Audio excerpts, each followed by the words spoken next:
श्री शिवाय नमस्तुभ्यम। जय माता रानी। आज की वीडियो में मैं आपसे बात करवाली हूँ सर्वपितृ अमावस्या के बारे में। श्राक्ष पक्ष अर्थात जो पितृपक्ष में अमावस्या आती है उसे कहा जाता है सर्वपित अमावस्या, पितृ अमावस्या भी। और इस दिन पूज्य गुरुदेव द्वारा बताए गए इन विशेष उपायों को जरूर करना। ध्यान से आपका वीडियो देखना, एक एक बात आपके लिए महत्वपूर्ण होने वाली है, क्योंकि शास्त्रों में इस प्रकार से वर्णन आता है कि आश्विन मास की कृष्ण पक्ष की प्रतिपदा तिथि से आश्विन मास की अमावस्या तिथि तक पूरे 15 दिन तक हमारे पितृ इस धरती पर विराजमान होते हैं, हमारे घर के आसपास ही रहते हैं, या यूं कहे कि हमारे बहुत करीब होते हैं। और 15 दिनों के बाद सर्वपी अमावस्या के दिन पितृलोक में वापस लौट जाते हैं। ऐसे में जो यह 15 दिन होते हैं, सभी लोग श्रद्धापूर्वक अपने पितरों का श्राद्ध कर्म करते हैं, तर्पण करते हैं और पितरों के निमित्त दान, दक्षिणा इत्यादि देते हैं, जो बहुत महत्वपूर्ण माना जाता है। और जो लोग इन 15 दिनों में अपने पितरों के लिए दान तर्पण इत्यादि नहीं कर पाते हैं किसी भी कारणवश, वह सर्वपी अमावस्या के दिन करते हैं। सर्वपी अमावस्या के दिन भूले बिसरे जितने भी पितर होते हैं, जिनकी मृत्यु की तिथि हम नहीं जानते हैं या फिर जिनके विषय में हमें जानकारी नहीं है, उन सभी पितरों के निमित्त तर्पण किया जाता है, श्राद्ध कर्म किया जाता है, ब्राह्मणों को दान दक्षिणा देकर उन्हें संतुष्ट किया जाता है।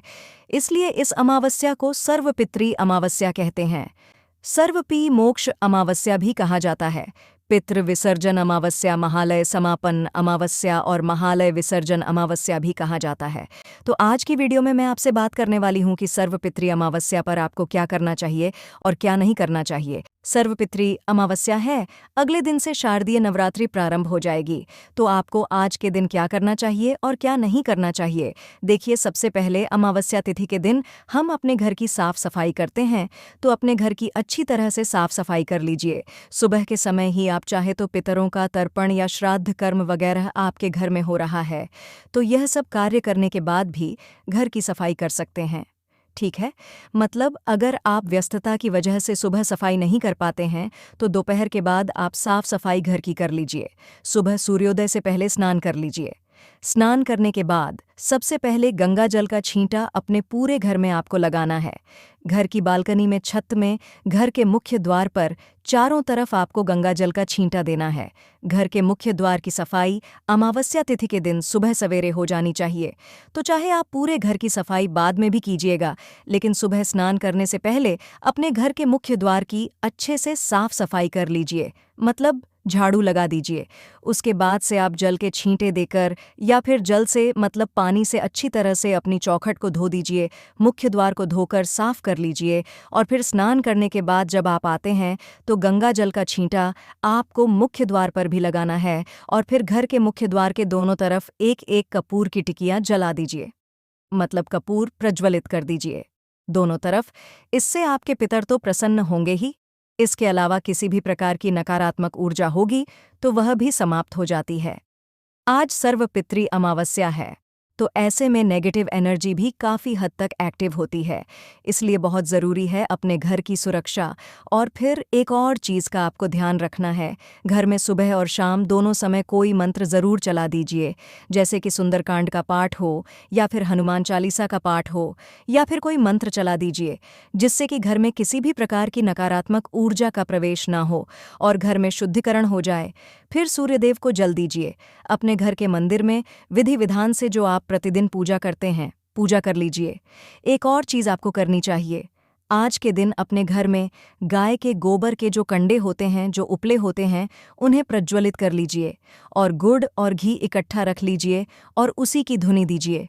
11 बार, 5 बार, 7 बार, जितनी भी आपकी इच्छा हो, 21 बार या 108 बार, जैसी भी आप चाहते हो। धुनी करते समय अपने पितरों का ध्यान कीजिए। अच्छा, आप चाहे तो ओम पित भयो नमः इस मंत्र का जप करते हुए भी धुनी दे सकते हैं, या फिर वैसे भी अपने पितरों का मन में ध्यान करते हुए और आप धुनी दे सकते हैं।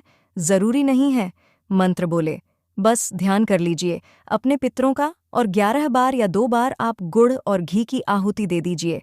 घर में जो भोजन बनता है उसके द्वारा भी आहुति दी जा सकती है। ठीक है, और आज के दिन अपने घर में कुछ ना कुछ पकवान अवश्य बनाना चाहिए। घर की रसोई साफ कर लीजिए, फिर पूरे श्रद्धा भाव से शुद्धता के साथ सात्विक भोजन तैयार कीजिए। सर्व पी अमावस्या के दिन खीर अवश्य बनाई जाती है। इसके अलावा आपके पितरों को जो भोजन पसंद हो उस प्रकार का भोजन भी बना सकते हैं, या कोई भी स्वादिष्ट भोजन जैसे कि पकौड़े बना सकते हैं, पूरियां बना सकते हैं, कुछ भी ऐसा जो कि आपके भी पसंद करते हो, इस प्रकार का भोजन बनाइए और किसी ब्राह्मण को भोजन कराइए। अगर संभव हो तो ब्राह्मण को घर बुलाकर भोजन कराइए, नहीं तो भोजन बनाकर भी आप चाहें तो ब्राह्मण के घर भिजवा सकते हैं। सर्व पी अमावस्या के दिन जो भी भोजन बनाया जाता है, सबसे पहले भगवान को भोग लगाना चाहिए, फिर ब्राह्मण को देना चाहिए। इसके बाद से गाय को, कुत्ते को, कौवे को, इन सभी जीवों को भोजन देना चाहिए। ठीक है, क्योंकि इन्हीं के द्वारा हमारे पितरों को भोजन मिलता है, तो इन सभी बातों का आपको ध्यान रखना है। ऐसा कहा जाता है कि सर्व पी अमावस्या पर हमारे पितर हमारे द्वार पर जरूर आते हैं। किसी न किसी स्वरूप में आप जहाँ भी रहते हैं वहीं पर आपके पितरों का आगमन हो जाता है। ऐसे में कोई भी आपके घर में आकर या घर के मुख्य द्वार पर कोई जीव भी आए तो भूखा ना जाए, प्यासा ना जाए। इस बात का आपको ध्यान रखना है।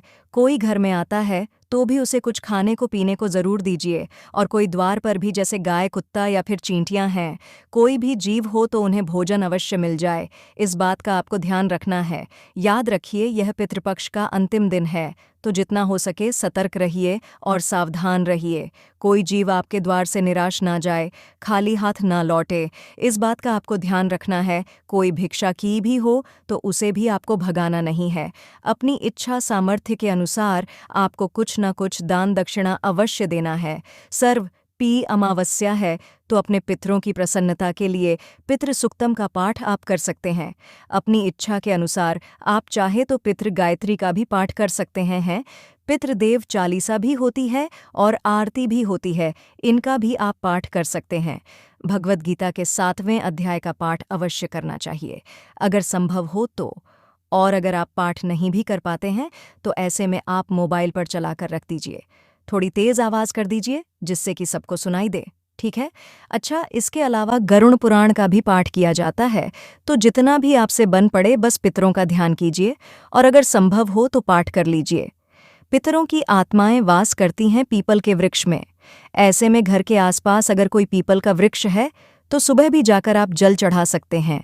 जल में थोड़ा सा काले तेल डालकर और मीठा डालकर, मतलब शक्कर इत्यादि डालकर, थोड़ा दूध डालकर और पीपल की जड़ में अर्पित कीजिए।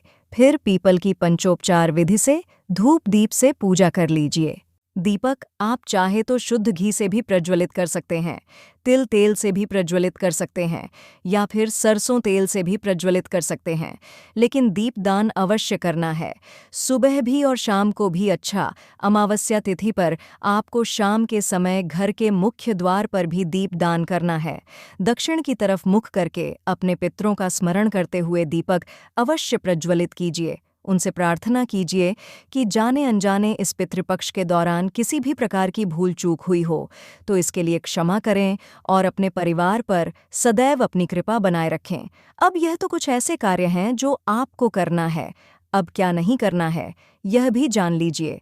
पितृपक्ष का अंतिम दिन है, पितृ विसर्जन अमावस्या है, तो विशेष रूप से ध्यान रखना है किसी भी प्रकार से तामसिक भोजन घर में न बने।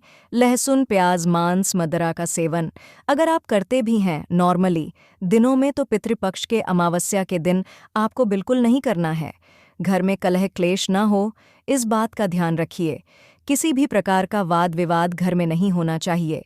पितरों को दुख होता है जब वह आपको लड़ते हुए देखते हैं, तो इस बात का आपको ध्यान रखना है। तो सर्वपी अमावस्या पर प्रसन्नता से श्रद्धा के साथ अपने पितरों का तर्पण कीजिए, श्राद्ध कर्म कीजिए और अपने घर की साफ सफाई करके अगले दिन से शारदीय नवरात्रि का प्रारंभ हो रहा है। माँ भगवती जगदम्बा की आराधना कीजिए। शारदीय नवरात्रि की सभी वीडियो आपको समय पर मिल जाएंगी।